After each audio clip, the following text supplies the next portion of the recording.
India में हर चौथे इंसान को कॉन्स्टिपेशन है। हर टाइम खाना, टाइम बेटाइम सोना, उठना, बैठना, हर चीज़ गलत हो चुकी है। ये लाइफस्टाइल डिजीज़ हैं। बॉडी साइकिल को डिस्टर्ब होते ही सबसे पहले जो हमारा बीमारी पकड़ती है हमारे शरीर को, वो होती है कॉन्स्टिपेशन। क्या गंभीर बीमारियां, कैंसर तक की बीमारियां भी कॉन्स्टिपेशन से हो सकती हैं? बिल्कुल, जो सड़ा हुआ मल है वही असली बीमारी का कारण है। लोग डॉक्टर्स के पास चले जाते हैं और वो गोलियां प्रिस्क्राइब कर देते हैं कॉन्स्टिपेशन ठीक करने की, उससे उनकी कॉन्स्टिपेशन ठीक होने के बजाय ज़्यादा बढ़ जाती है। ये गोलियां ही तो कैंसर कारक हैं। कहा जाता है कि हार्ड स्टूल कॉन्स्टिपेशन है, क्या लूज स्टूल भी कॉन्स्टिपेशन होते हैं? कई बार होता है बिल्कुल नहीं जाते जी मोशन, वो भी कॉन्स्टिपेशन है। कई लोग कहते हैं 10 बार जाता हूँ मैं तो दिन में, वो भी कॉन्स्टिपेशन है, क्योंकि आपके आंतों में पावर नहीं बची।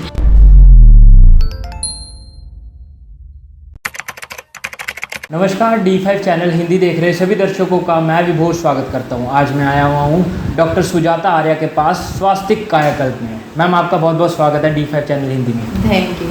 आज हम बात करेंगे कॉन्स्टिपेशन पे। ये देखा गया कि इंडिया में हर चौथे इंसान को कॉन्स्टिपेशन है, तो उस कॉन्स्टिपेशन होने की वजह क्या क्या है?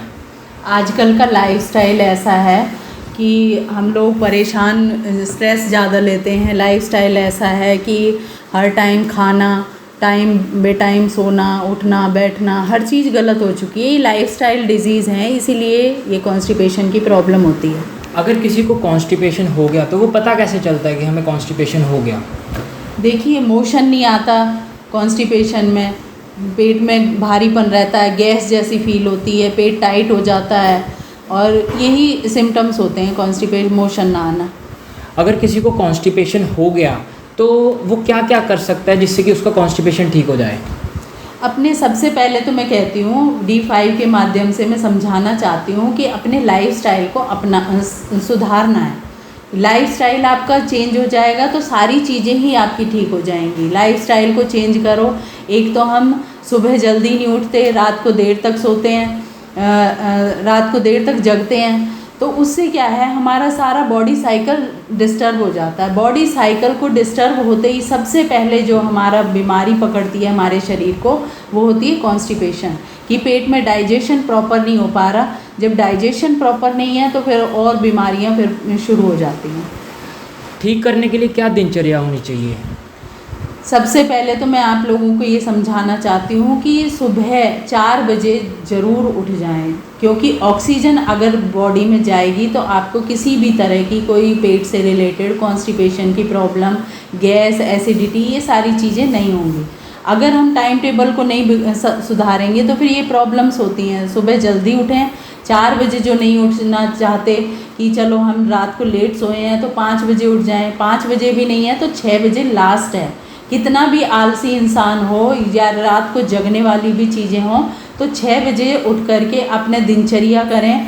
हम यहाँ पर सारा सिखाते हैं कि आपको कैसे स्वस्थ रहना। कॉन्स्टिपेशन के लिए मैं आपको बता दूँ कि सबसे पहले आप सुबह उठते ही खूब सारा, ढेर सारा पानी पी लीजिए। 3 से 4 गिलास पानी पिएंगे तो आपके अंदर जो भी जमा पड़ा है वो सारा जगह छोड़ देता है, वो निकलना शुरू हो जाता है। तो 4-5 गिलास अगर उकड़ू बैठ सकते हैं, हम यहाँ पर बताते हैं कागासन में कि अगर उकड़ू बैठ सकते हैं तो उकड़ू बैठ के पानी पी लीजिए 4 गिलास।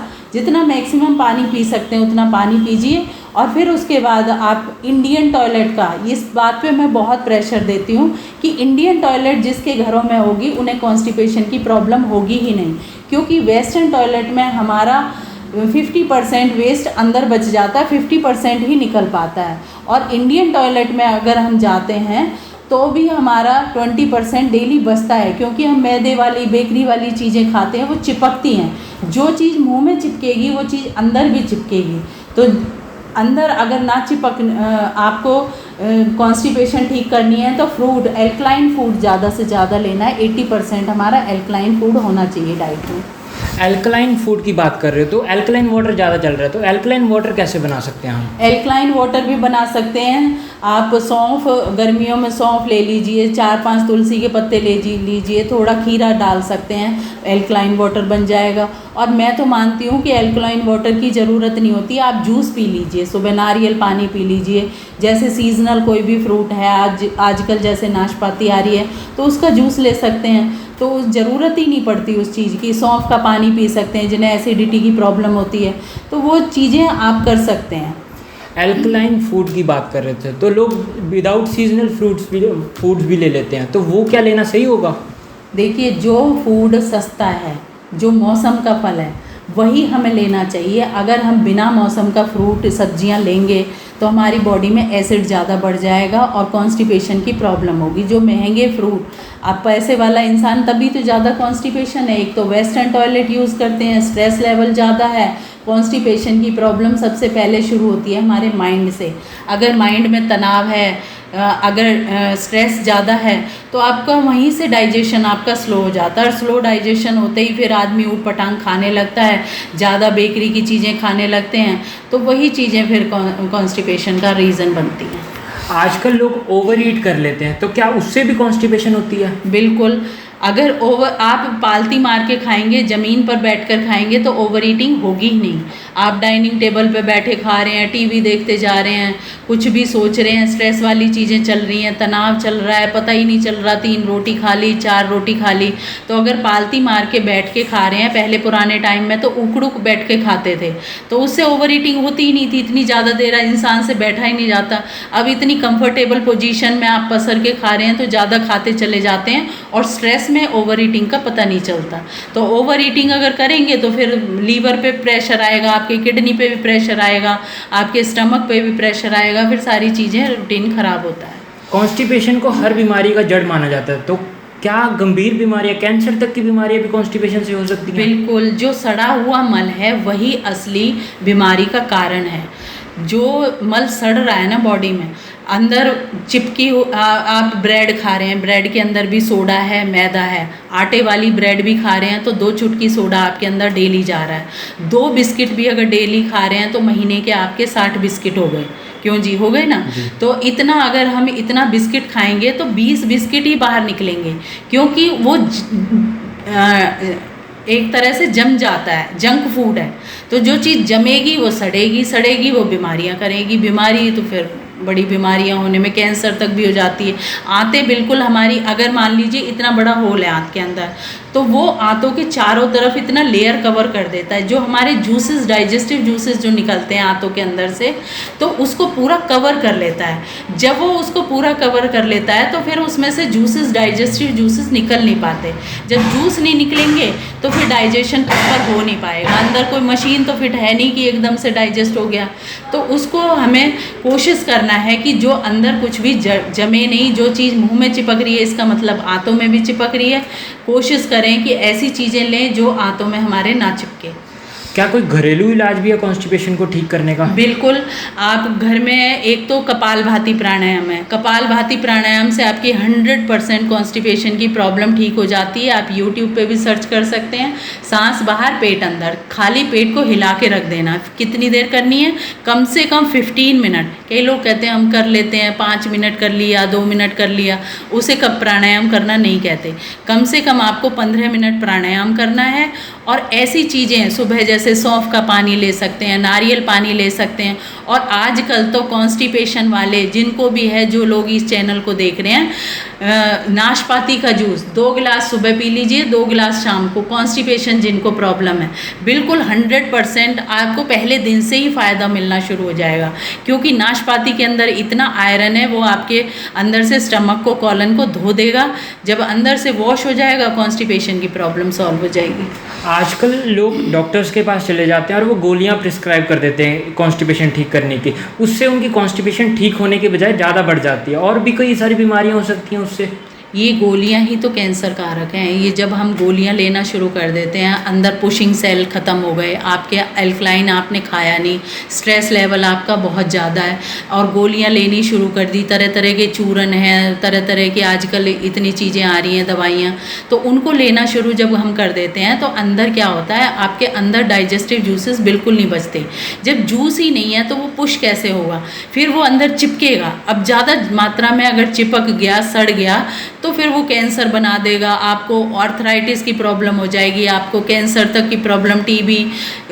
वही मल जो है उसी का रूटीन बदल जाता है। वो किडनी में पहुंच जाएगा, आपके लीवर में पहुंच जाएगा, हेयर फॉल की प्रॉब्लम हो जाती है, पिंपल्स की प्रॉब्लम हो जाती है यंगस्टर्स को, पीसीओडी की प्रॉब्लम हो जाती है। तो मेन कॉज जो है हमारी वो है कॉन्स्टिपेशन। आप पेट को ठीक करो तो सारी प्रॉब्लम्स आपकी ठीक हो जाएंगी। आजकल लोग इसबगोल खा लेते हैं, तो क्या इसबगोल फायदेमंद है कॉन्स्टिपेशन में? इसबगोल को आप कभी कभी ले सकते हो, 10-20% आप कभी ले लिया, साल में 2 बार ले लिया, 3 बार ले लिया, तो कभी कभार आप यूज़ कर सकते हो क्योंकि वो नेचुरल है। बाकी अगर लंबे टाइम तक भी उसको भी लेंगे तो आपके अंदर से डाइजेस्टिव जूसेस ख़त्म होना शुरू हो जाते हैं, क्योंकि वो भी पानी को सक करता है। और इसबगोल को भी 1 चम्मच 1 गिलास पानी में डाल करके पहले भिगो दीजिए।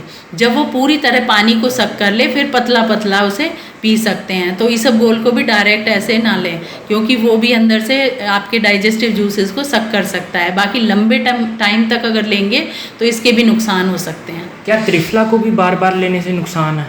त्रिफला देखिए एक उसमें अनुपात में होता है। अगर आपका किसी आयुर्वेदिक उससे बना हुआ त्रिफला है तो आप वीक में 1 बार ले सकते हैं, वो मेडिसिनल वैल्यू है उसकी।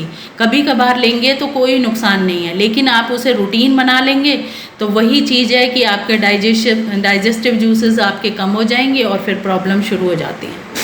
अगर किसी को कॉन्स्टिपेशन हो गया तो क्या क्या सावधानी रखनी चाहिए उसे? देखिए, सबसे पहले तो जिसे भी कॉन्स्टिपेशन की प्रॉब्लम है वो अपना टाइम टेबल बनाए, एक प्राणायाम वगैरह करे और एल्कलाइन फूड ज़्यादा से ज़्यादा ले। केवल 80% कच्चा खाना खाए, 20% ही पका खाना खाए। कच्चे में आप सीजनल फ्रूट्स ले सकते हैं, जूसेस ले सकते हैं, नारियल पानी ले सकते हैं, भीगे हुए ड्राई फ्रूट्स ले सकते हैं। तो अगर हम ये चीज़ें लाइफस्टाइल को चेंज कर देंगे तो कॉन्स्टिपेशन ठीक हो जाएगी। कहा जाता है कि हार्ड स्टूल कॉन्स्टिपेशन है, क्या लूज स्टूल भी कॉन्स्टिपेशन होते हैं? बिल्कुल, अगर 1 बार जाता है, कई बार होता है बिल्कुल नहीं जाते जी मोशन, वो भी कॉन्स्टिपेशन है। कई लोग कहते हैं 10 बार जाता हूँ मैं तो दिन में, वो भी कॉन्स्टिपेशन है, क्योंकि आपके आंतों में पावर नहीं बची, ताकत नहीं बची। जैसे ही जरा सा भी खाया आपको एकदम से वो निकालने की, वेस्ट को निकालने की हर टाइम सेंसेशन बनी रहती है मोशन की, तो वो और भी भयंकर हो जाता है। अल्सर वाले आते हैं जो कोलाइटिस अल्सर, गांठें बन जाती हैं अंदर, जख्म हो जाते हैं, तो ये भी कॉन्स्टिपेशन की वजह से ही होता है, अल्सर की प्रॉब्लम भी।